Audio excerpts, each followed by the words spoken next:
मतदान केलेलं आहे आणि लोकांच्या आशीर्वादामुळे निश्चितच या निवडणुकीमध्ये मोठा विजय प्राप्त होईल अशी अपेक्षा आहे।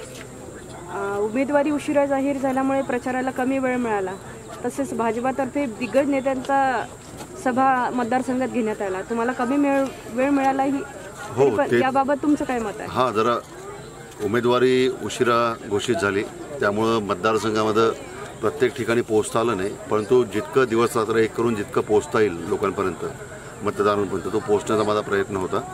आणि या मतदारसंघात देशाचे पंतप्रधान येऊन गेले प्रचाराकरता, मोदीजी आले, उत्तर प्रदेशचे मुख्यमंत्री योगीजी आले, नितीन गडकरी साहेब आले, देवेंद्र फडणवीस आले, अजितदादा पवार आले।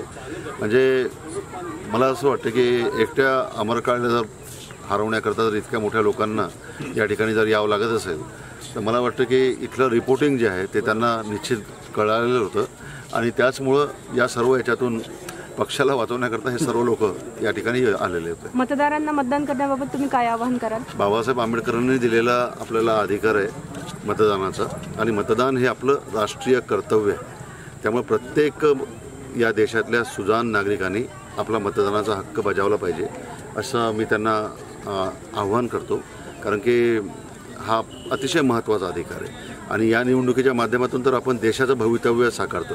म्हणजे 5 वर्ष पुन्हा देशासाठी मतदान करायला तुम्हाला पुन्हा संधी भेटणार नाही, त्यामुळे ही आजची जी संधी आहे ते देशाचं भवितव्य घडवण्याकरता आहे। त्यामुळे माझी सर्वांना नम्र आव्हान आहे की आपण सर्वांनी मतदान करावं।